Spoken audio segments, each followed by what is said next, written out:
Vegan is the new norm. Welcome to Royce Airs episode 17, where we have the beautiful, the love of my life, Miss Imari Spigner. Stay tuned.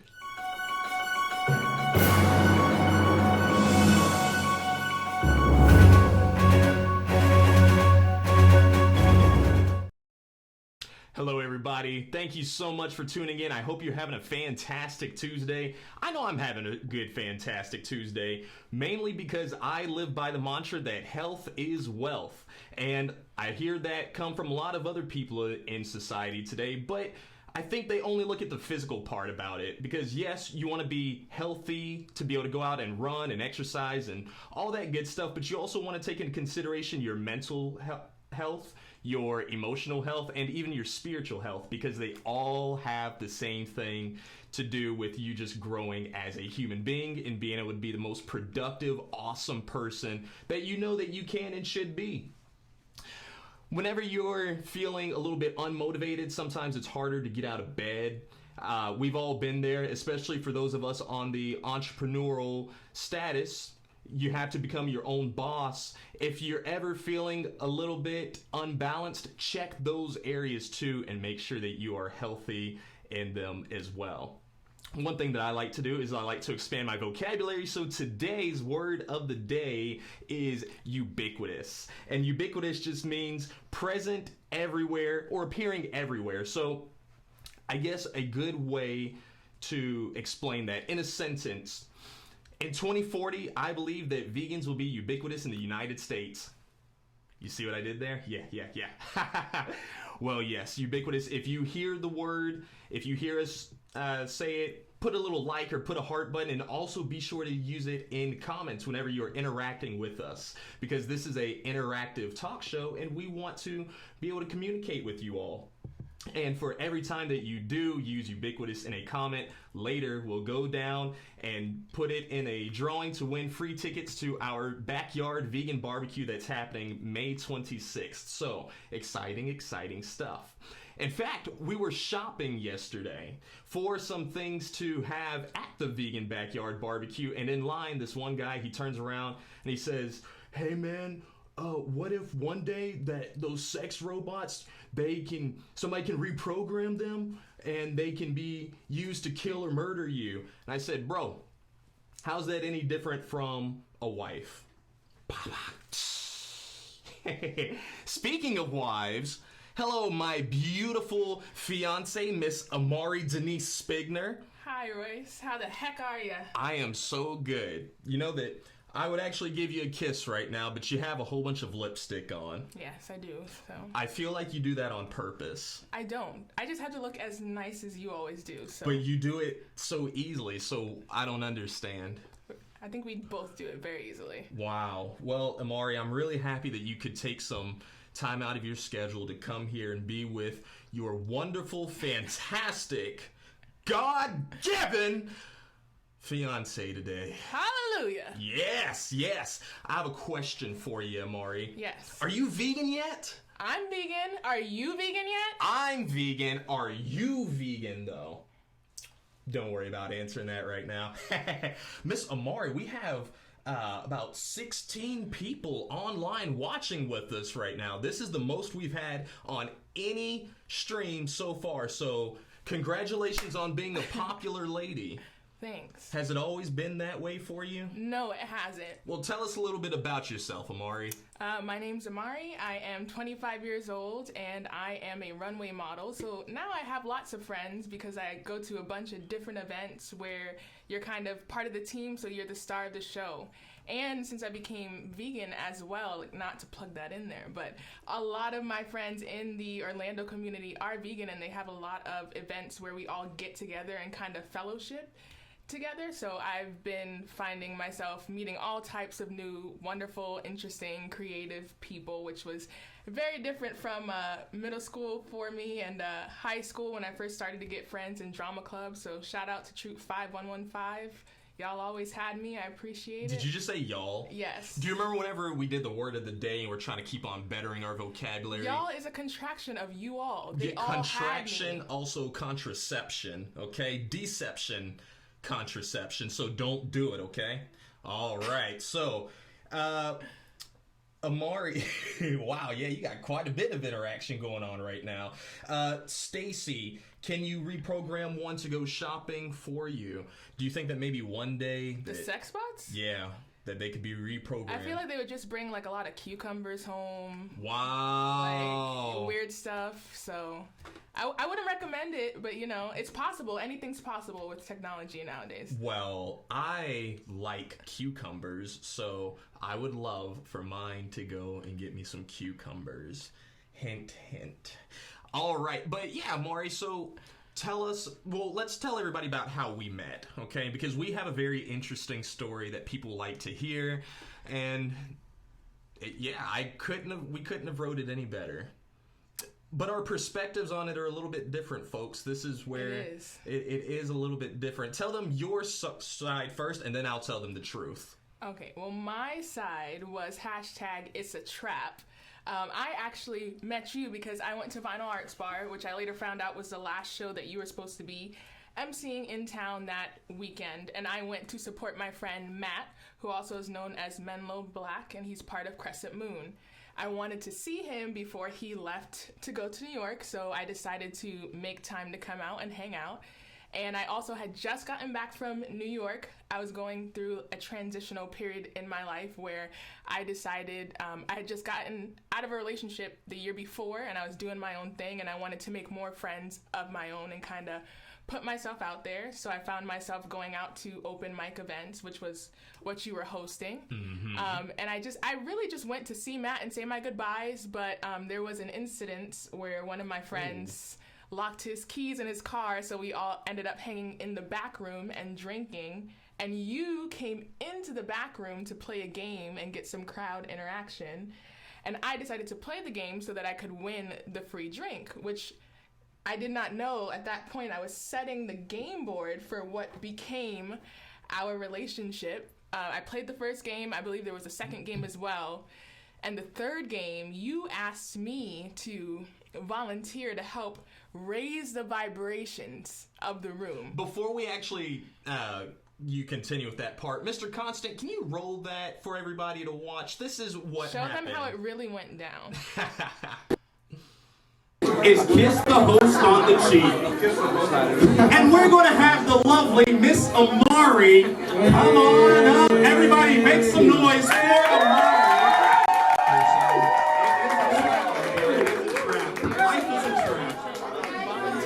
Imari, are you willing to kiss the host on the cheek tonight? Got you, yeah. All right, everybody. We are going to have Imari kiss the host on the cheek, but I'm going to need your help.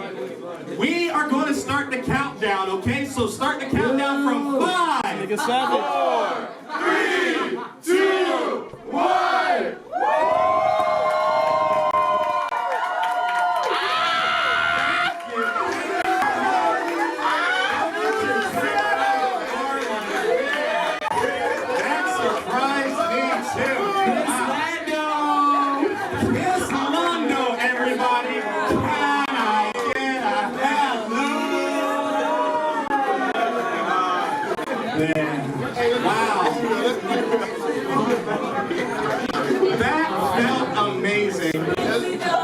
Yeah. My favorite part of this video actually is Theory in the background and his reaction to everything. I think he was just as shocked as I was, so. Well, I was just as shocked as you were because I didn't realize that you were going to try to kiss me on the lips. That's not what happened. I was kissing you on the cheek and you turned your head before you got to one and stole a kiss. Yeah. So what actually happened, everybody, was I was hosting that open mic. I went to the back. I told her that she couldn't play the game because I thought she was one of the models that I had invited out, but I let her play anyways. She got the picture, and then she touched me, okay? She had to put her arm around me and touched me, so her, I think it was her third finger that touched the top of my spine. It sent this jolt down my spine! And I knew that we were going to be together ever since, and I was pretty sure that she knew it too, but for whatever reason, I guess she didn't know at that time, so I like to give credit to me being vegan and having that extra intuition at that time because somebody wasn't vegan at that time. But that's cool. That's cool. Let's tell them about how you became vegan. Yes, I was not vegan when we met. In fact, I had not ever met anyone, to my knowledge, that was vegan. I recently found out that a family friend has been vegan for years, so I'm assuming I met her in her journey, but I've only ever met vegetarians, kind of didn't get it, thought they were kind of weird. Yeah, and like then, everybody. And then the same friend that actually locked his keys in the car, before that happened, he was telling me that he was going to transition to vegan, and I was like, oh my God, you're going to like get sick and die. Like, don't do that, because I care about seriously, you. yeah, don't do that. It's bad. It is apparently, allegedly, a bad thing, which is it's a false narrative, but anywho, so he was the first person I met that wanted to transition vegan. He hadn't yet. I knew a few people that tried vegetarian and went back to eating meat, so I was like, this really isn't possible. And then I met you. And, like, funny enough, like, you're a young black man, so, like, I wouldn't expect for you to be like, hey, I'm vegan. Whoa. Don't you say it all the time. Don't put labels on me. You say it all the time. Please don't put labels on me. I am not young, okay? You are a young, handsome black man. Whoa, there we go again. Stop with this whole man thing, You've okay? said it, and How I'm dare you agreeing with assume it. my gender? What are you, then? Wow. Continue. Oh, okay. Let's dodge the bullet. Anywho, you're the first vegan I met in real life.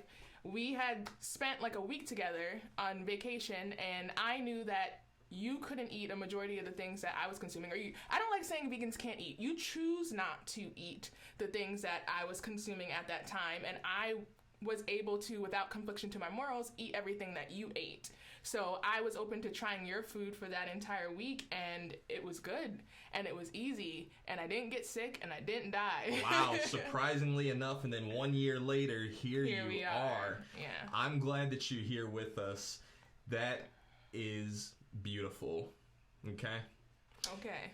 Now, I brought you on the show today because I wanted to talk to you about some of the things that you've been doing with your whole vegan, ever since you became vegan. What have you been doing now? I am modeling now, which I wasn't doing prior to being vegan. Why? Because I was selling timeshare packages. Oh, well, timeshares sound very, very fun. And something that a 5'10" and 3/4 young, beautiful, slender, black goddess should be doing. 5'9" and 3/4. Oh, what did I say? It's a 5'10" and 3/4. Are you sure it's not 5? You told me it was 5'10" and 3/4 at first. No. Because I'm 5'11" and 3/4. Okay. So, I'm pretty sure I know how tall I am, but I'll leave it to you. So, yeah, she's 5'10" and 3/4. You can continue. So I was selling timeshare, not enjoying it, kind of just, I was in IB, if everybody knows what that is, International Baccalaureate Program. It's this really intensive program that you take in high school that's college classes, and it drives you crazy, and then you pay lots of money for a degree that most people use, but I didn't.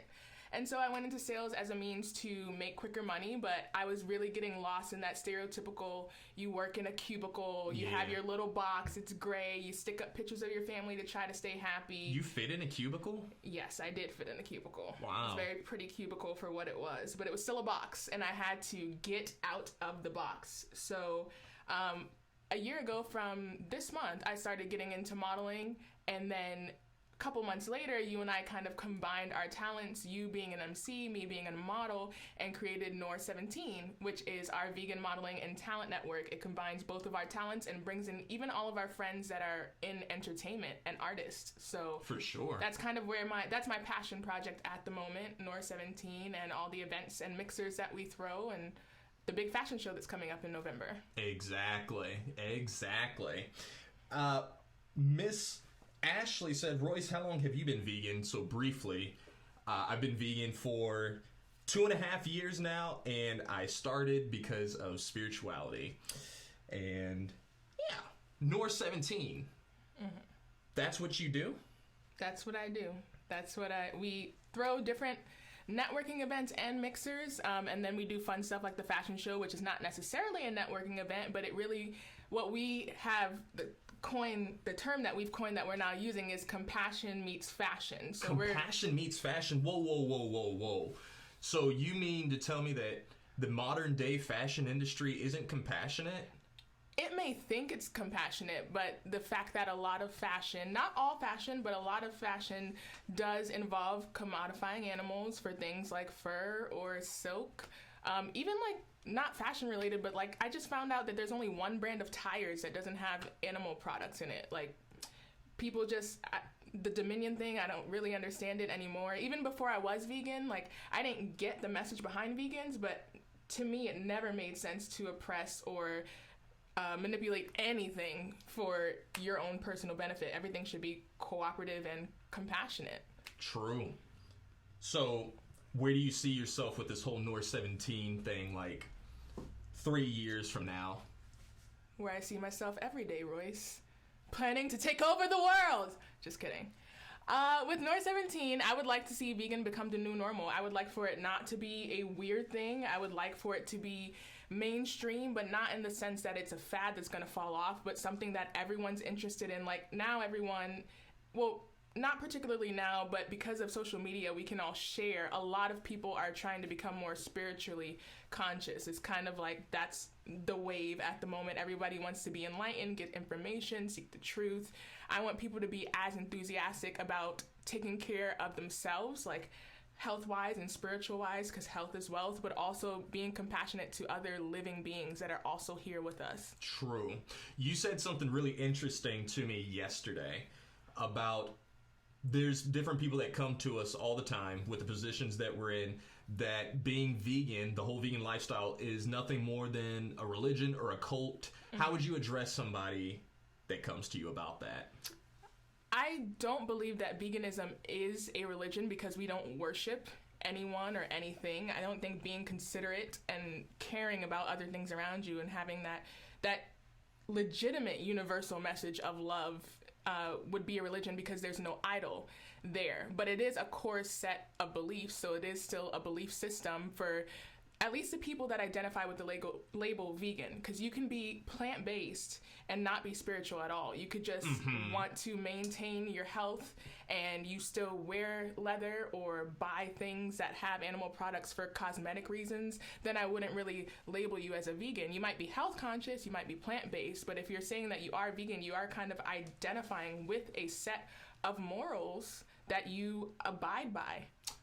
I agree. They don't tell you who to be, though, like religion. It just advises you to be compassionate, be considerate. So where do you think that kind of stems from, as far as, have you met some people in your life that only cling to the plant-based side of it, or is that just kind of a false narrative that people put on us? No, that's true. When I very first started, because you introduced me to the idea, but it was mostly because of health, because I like to eat healthy and try to eat clean even when I was consuming meat. So that's how I started. And for me, it was like, oh, the animals benefit too because I'm not eating it. But then you've experienced this and other vegans have experienced this, where animals literally treat you differently at some point in your journey after you transition. It is pretty awesome. So it's like you realize like the gravitas of what you're actually doing by deciding to just consume something else that also tastes good and is better for your body. It's not like you have to eat bad or gross things. Like, you will enjoy the things that you're eating. You'll have energy when you eat food instead of being weighed down. So it's beneficial if you're really committed to it. If you're just doing it for diet reasons, though, like, you probably lose however much weight and then just snap back to whatever you were doing before, because there's nothing holding you to it. You got your results and now you're like, okay, whatever, I'm back to normal now. So let me ask you, how do you feel about if you used the whole health part? Because if we can be honest with ourselves, a lot of people will only do things if there's something in it for them. Absolutely. So is it a bad thing to use that as a selling point in the beginning if I disregard talking about the animals or the environment or anything outside of the person?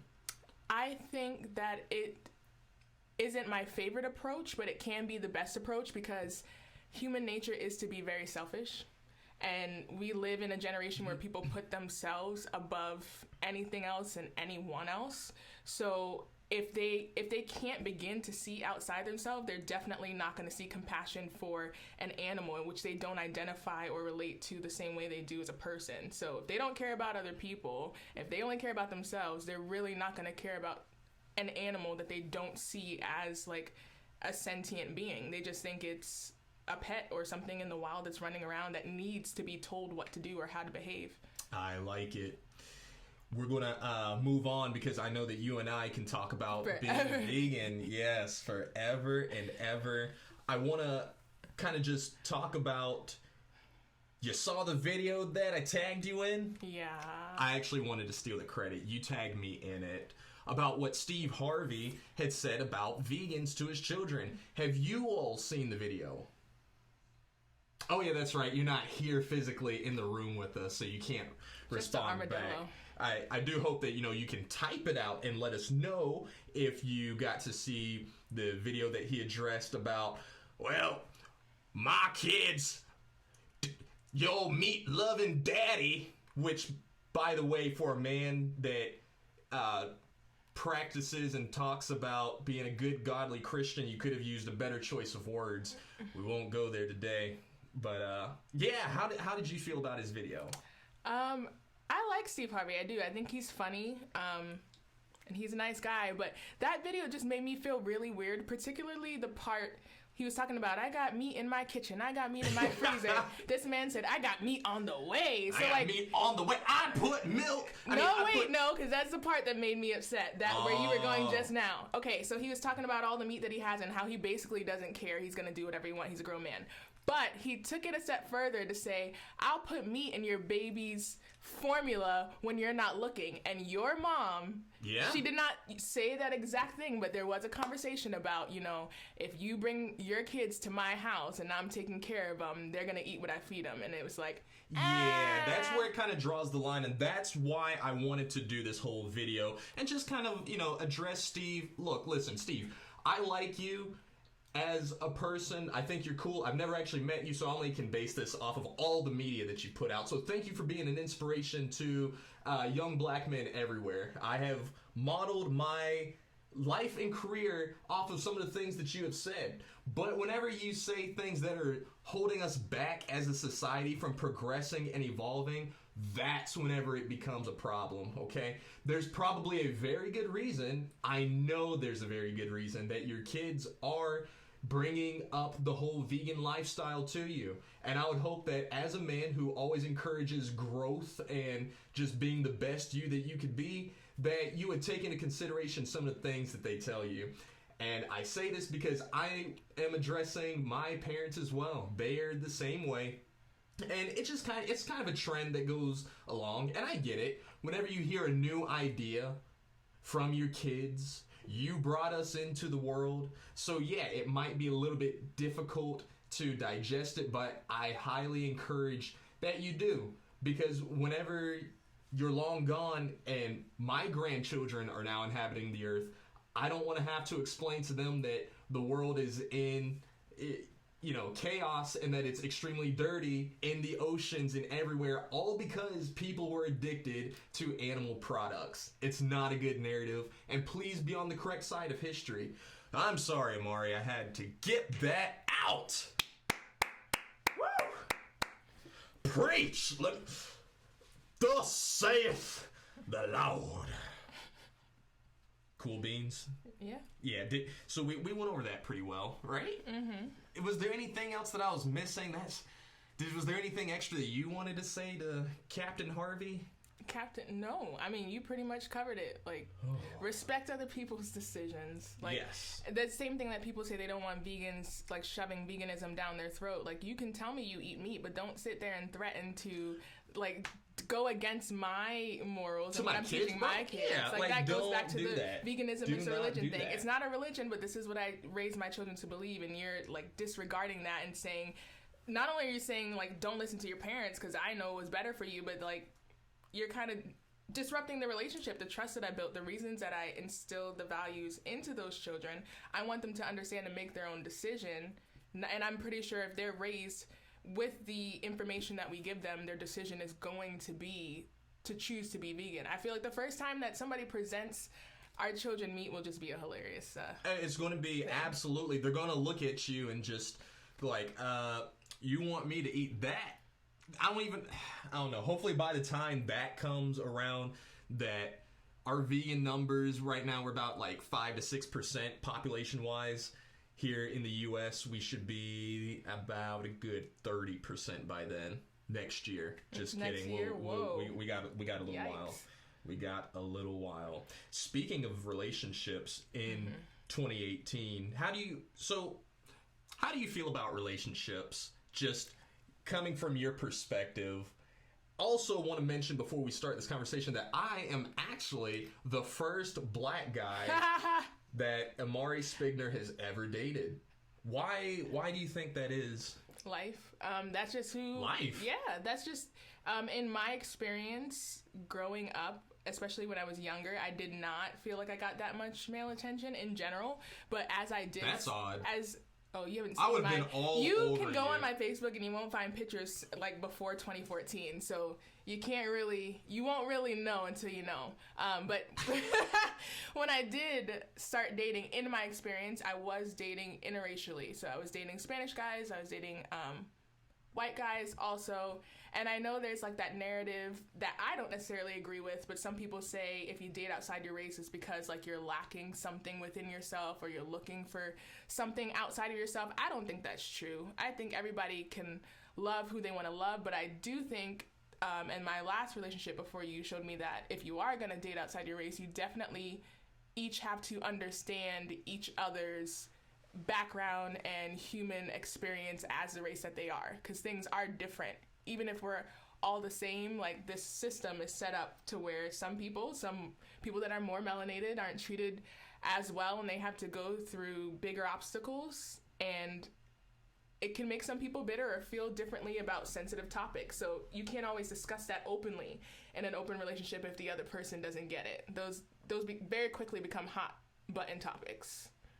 So, is it my dashing good looks that made me the first black guy that you ever... It's the silver tongue. The silver tongue? What does that mean? It means you're sly, you're slick with your tongue, you're quick on your feet, you're funny, you are I am spontaneous. pretty funny. I am pretty spontaneous. Yes. Tell me more awesome adjectives about me. You've got a big ego.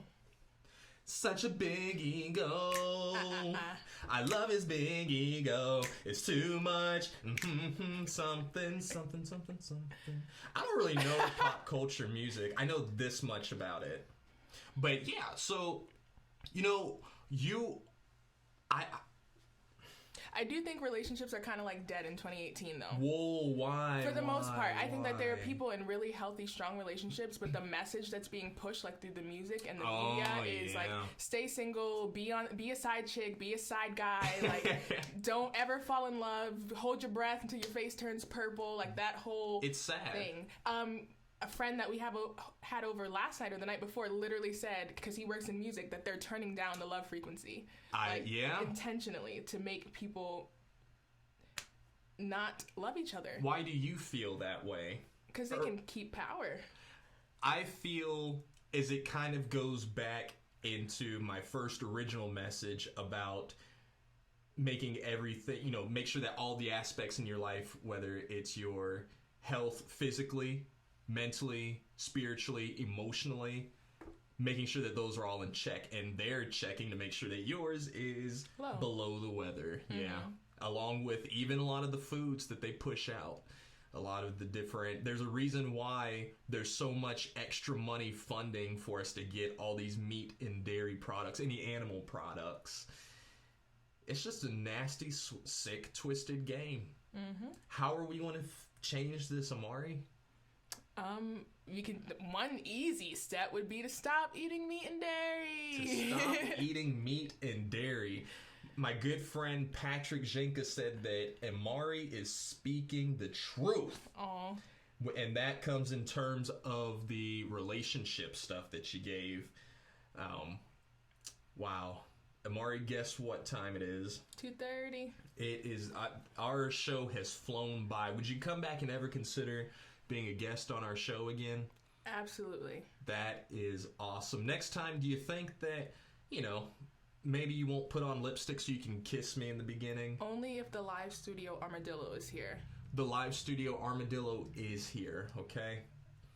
Well, I thank you for coming to be on the show with us, and I appreciate you all for joining us as well. It really means a lot to me that you come each and every single day. We have had a lot of people watching this episode, so that really means a lot to me. I know it's growing. I would love to have you be a part. Send a message to our @RoyceAyers17 Facebook page and schedule an interview and consider sponsoring us, because that's the only way that this thing is really going to work. I want to thank Constant Productions for putting the whole set together. We've got some upgrades with the set. I hope that you all notice, and we're going to continue to play around and experiment with it and make it the best show ever. Thank you so much for coming to join us today, and best believe I look forward to seeing you tomorrow. Royce Ashcroft signing out.